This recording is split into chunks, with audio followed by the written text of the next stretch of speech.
बिस्मिल्लाहिर्रहमानिर्रहीम। 9th class chapter number 1 lecture number 11।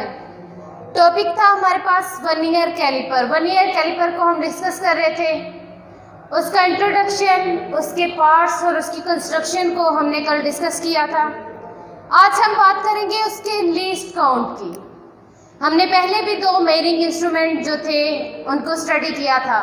उसके अंदर हमने बात की थी कि कोई भी मेजरिंग इंस्ट्रूमेंट है उसका सबसे इम्पोर्टेंट पॉइंट जो होता है वो होता है उसका लीस्ट काउंट। और लीस्ट काउंट की हमने डेफिनेशन भी की थी, वो स्मॉलेस्ट वैल्यू जो उस मेजरिंग इंस्ट्रूमेंट को यूज़ करते हुए हम ले सकते हैं वो क्या कहलाता है, उस इंस्ट्रूमेंट का लीस्ट काउंट कहलाता है। अब हमने यहाँ पे फाइंड आउट करना है कि वर्नियर कैलिपर जो है उसको यूज़ करते हुए हम कितनी मिनिमम वैल्यू जो है, लेंथ जो है वो फाइंड आउट कर सकते हैं। उसको किस तरह से फाइंड आउट करना है उसका फार्मूला पढ़ेंगे, ठीक है। The smallest distance that can be measured by vernier caliper is called vernier constant और least count of vernier caliper, ठीक है। हमारे पास क्या है, वो स्मॉलेस्ट डिस्टेंस जो हम वर्नियर कैलिपर से उसको यूज़ करते हुए मेजर कर सकते हैं वो हमारे पास क्या कहलाता है, वर्नियर कांस्टेंट और least count of vernier caliper, ठीक है। उसको वर्नियर कांस्टेंट भी कहा जाता है या फिर उसे क्या कहा जाता है, least count of vernier caliper, ठीक है।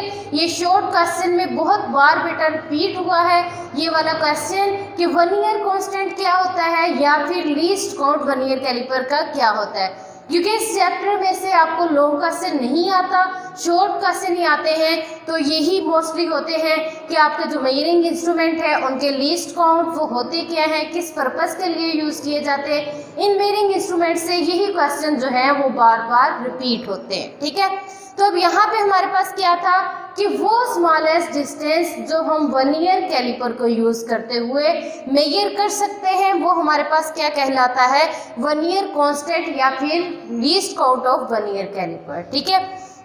अब हमने कल बात की थी जब उसके पार्ट्स को हम स्टडी कर रहे थे, वहाँ पे हमने 2 स्केल्स की बात की थी। एक था हमारे पास मेन स्केल और दूसरा था हमारे पास वर्नियर स्केल, ठीक है।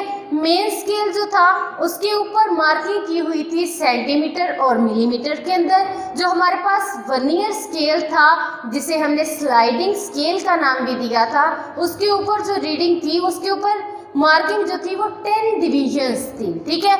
अब यहाँ पे हमारे पास क्या है, ये पॉइंट आपने बेटा याद रखना है, the total length of 10 divisions of vernier scale, जितनी लेंथ बन रही है हमारे पास किसकी, वर्नियर स्केल के ऊपर जो 10 डिविजन्स हैं equal to 9 divisions of main scale, मतलब 10 डिविजन्स दी हुई हैं हमारे पास वर्नियर स्केल के ऊपर, उनकी जो टोटल उन 10 डिविजन्स की लेंथ बन रही है वो हमारे पास 9 डिविजन्स के इक्वल होती है मेन स्केल की, ठीक है। टोटल जो हमारे पास स्लाइडिंग स्केल पे नंबर ऑफ डिविजन्स आपको दी हुई हैं 10 है, 20 है, वो हमारे पास 10 की बात कर रहे हैं अपनी बुक के अकॉर्डिंग हम, ठीक है। तो वो हमारे पास क्या है कि जितनी स्लाइडिंग स्केल के ऊपर 10 डिविजन्स दी हुई हैं उनकी जो टोटल लेंथ है वो मेन स्केल की 9 डिविजन्स के इक्वल है, ठीक है। टोटल लेंथ किसकी, वर्नियर स्केल की जो 10 डिविजन्स हैं उनकी लेंथ मेन स्केल की 9 डिविजन्स के इक्वल है, ठीक है। अब इसी चीज़ को हम देखते हैं डायग्राम में। अब यहाँ पे हमारे पास क्या है कि स्केलिंग की हुई है, ठीक है। ये वाला ऊपर वाला हमारे पास क्या है, मेन स्केल है, और ये वाला हमारे पास क्या है, वर्नियर स्केल, जिसे हमने स्लाइडिंग स्केल का भी नाम दिया था। अब यहाँ पे हम बात करते हैं 10 डिविजन्स की। हमें पता था कि वहाँ पे जो थी डिविजन्स मिलीमीटर के अंदर की हुई हैं। अब यहाँ पे 0 दोनों की इक्वल है, नीचे 10 डिविजन्स वर्नियर स्केल की। अब यहाँ पे इसका क्या आ रहा है, 1 आ रहा है, तो इसका थोड़ा सा इस वाली साइड को आ रहा है, मतलब दोनों जो है वो कौन साइड नहीं कर रहे, अगर मेन स्केल का ये है तो वर्नियर स्केल का यहाँ पे आ रहा है, दोनों मैच नहीं कर रहे, इनके दरमियान थोड़ा डिफरेंस है, ठीक है। इसी तरह से हमारे पास यहाँ पे जाके क्या होती है कि 10 डिविजन्स आपकी आ रही है पूरी, ठीक है। 10 डिविजन्स आपकी पूरी आ रही है, यहाँ तक उसकी 10 मिलीमीटर है। अब नीचे यहाँ तक 10 डिविजन्स आ रही है, वो किसके इक्वल है, 9 मिलीमीटर के इक्वल। यहाँ पे टोटल लेंथ यहाँ से यहाँ तक की जो टोटल लेंथ है, मतलब वर्नियर स्केल की 10 डिवीजन्स की, वो कहाँ तक आ रही है, मेन स्केल की 9 डिवीजन्स के इक्वल आ रही है, उसकी 9 मिलीमीटर के इक्वल आ रही है। ठीक है, यही चीज़ हमने यहाँ पे कही थी कि हमारे पास वर्नियर स्केल की 10 डिवीजन्स की जो लेंथ है वो मेन स्केल के 9 डिवीजन्स के इक्वल आ रही है, मतलब इसकी 10 यहाँ पे बनी है, इसकी 9, तो इसकी 9 डिवीजन्स के इक्वल आ रही है। ठीक है, ये बात आपने याद रखनी है कि वर्नियर स्केल की हमारे पास 10 डिवीजन्स की जो लेंथ है वो मेन स्केल की 9 डिवीजन्स के इक्वल आ रही है। अब यहाँ पे हम क्या करते हैं, each of main scale division is equal to 1 millimetre. ठीक है, अब हमारे पास मेन स्केल की जो एक डिवीजन है, मतलब ये वाली जो है यहाँ से यहाँ तक, ये हमारे पास क्या है कि 1 मिलीमीटर है। ठीक है, ये हमारे पास क्या है, 1 मिलीमीटर है। एक डिवीजन 1 मिलीमीटर के इक्वल है। 9 डिवीजन मेन स्केल की किसके इक्वल आ जाएंगी, 9 मिलीमीटर के। ठीक है, एक डिवीजन 1 मिलीमीटर के इक्वल है, तो 9 डिवीजन्स किसके इक्वल आ जाएंगी, 9 millimetre. 10 divisions of vernier scale. अब वर्नियर स्केल, नीचे वाले वर्नियर स्केल की जो 10 डिवीजन्स थी वो मेन स्केल की 9 डिवीजन्स के इक्वल थी, तो 10 डिवीजन्स ऑफ वर्नियर स्केल वो किसके इक्वल आ जाएंगी, 9 मिलीमीटर, मतलब 9 डिवीजन्स मेन स्केल की उसके इक्वल थी। अब हमने ईच डिवीजन के लिए कैलकुलेट करना है। 1 डिवीजन ऑफ वर्नियर स्केल वो किसके इक्वल आ जाएंगे, 9 डिवाइडेड बाय 10 मिलीमीटर। ठीक है, इसको डिवाइड करेंगे, हमारे पास क्या आंसर आ जाएगा, 0.9 मिलीमीटर। ठीक है, एक डिवीजन वर्नियर स्केल की किसके इक्वल आ रही है, 0.9 मिलीमीटर के इक्वल आ रही है।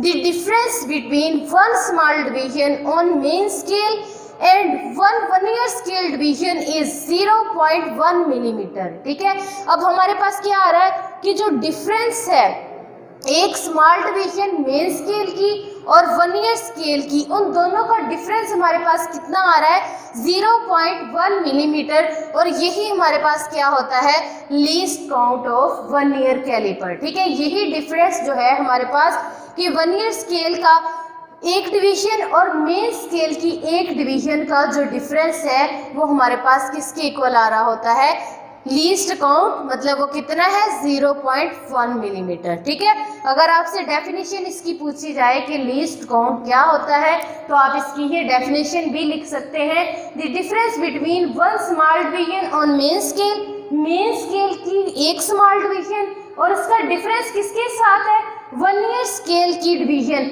वर्नियर स्केल की एक डिवीजन किसके इक्वल बन रही है, 0.9। ठीक है, वो हमारे पास क्या थी कि मेन स्केल की एक डिवीजन हमारे पास किसके इक्वल है, 1 मिलीमीटर के इक्वल है, और हमारे पास वर्नियर स्केल की डिवीजन किसके इक्वल आई है, 0.9 मिलीमीटर के।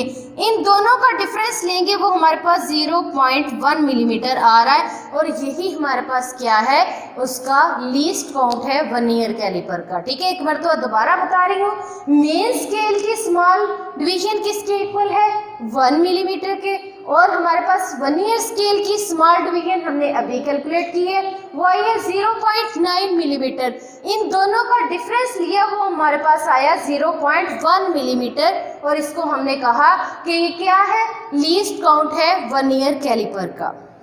ठीक है, नेक्स्ट है, अगर हमारे पास ये था हमने कि थ्योरेटिकली इसको किया, अगर हमने फार्मूला यूज करते हुए इसका जो है लीस्ट काउंट कैलकुलेट करना हो, तो उसका फार्मूला होता है, लीस्ट काउंट किसके इक्वल है, smallest reading on main scale के ऊपर जो स्मॉलेस्ट रीडिंग है उसको डिवाइड कर देना है number of divisions on vernier scale की नंबर ऑफ डिविजन्स जितनी हैं उससे।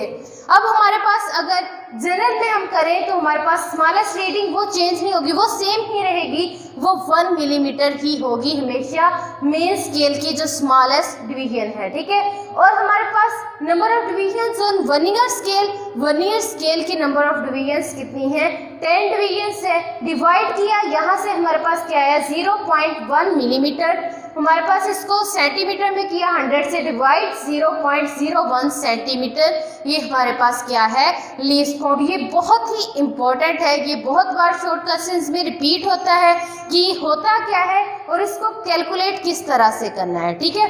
अब यहाँ पे एक बात आपने याद रखनी है, कल मैं आपको लेक्चर के दौरान 2 तरह के वर्नियर कैलिपर्स दिखाए गए थे, उनमें डिफरेंस क्या था कि एक का जो था स्लाइडिंग स्केल, उसके ऊपर जो नंबर ऑफ डिवीजन्स थे वो 10 थे, एक के ऊपर 20 थे, मतलब दोनों के जो वर्नियर स्केल थे उनके ऊपर नंबर ऑफ डिवीजन्स जो थी वो डिफरेंट थी।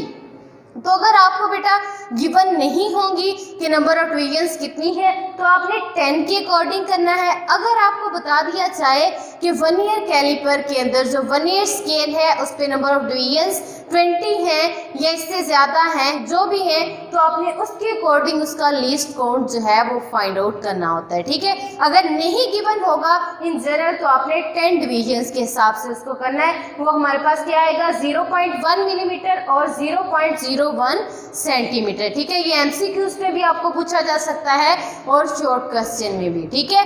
वैसे भी हमने बता दिया कि हमारे पास मेन स्केल की एक डिवीजन और वर्नियर स्केल की डिवीजन के दरमियान जो डिफरेंस है, जो कि हमारे पास 0.1 मिलीमीटर ही आ रहा था, वो उसका क्या कहलाता है, लीस्ट काउंट कहलाता है। अगर इसी चीज़ को हम फार्मूला के थ्रू करें तो वो हमारे पास क्या आता है, smallest reading on main scale divided by number of divisions on vernier scale. कि वर्नियर स्केल पे जितनी नंबर ऑफ डिवीजन्स हैं इन दोनों को हमने क्या करना है, डिवाइड करेंगे, तो हमारे पास वहाँ से लीस्ट काउंट क्या आ रहा है, 0.1 मिलीमीटर और 0.01 सेंटीमीटर, ठीक है। ये था हमारे पास, हम कोई भी लैब के अंदर एक्सपेरिमेंट कर रहे हैं, वर्नियर कैलिपर को यूज़ कर रहे हैं, तो उसकी कैलकुलेशन, उसके जो मेजरमेंट्स हैं उनके लिए हमारे पास सबसे पहला जो स्टेप होता है वो होता है हमने उसका लीस्ट काउंट फाइंड करना होता है, आगे फर्दर कैलकुलेशंस के अंदर वो यूज़ होना होता है, ठीक है। तो ये शॉर्ट क्वेश्चन के लिए और एमसीक्यूज़ के लिए बेटा बहुत इंपॉर्टेंट है, ये आपने अच्छे से करना है, आपको कैलकुलेट करना आना चाहिए। इंशाल्लाह नेक्स्ट लेक्चर में जो है हम इसकी वर्किंग, फर्दर जो वर्किंग है उसको स्टडी करेंगे। ओके जी, अल्लाह।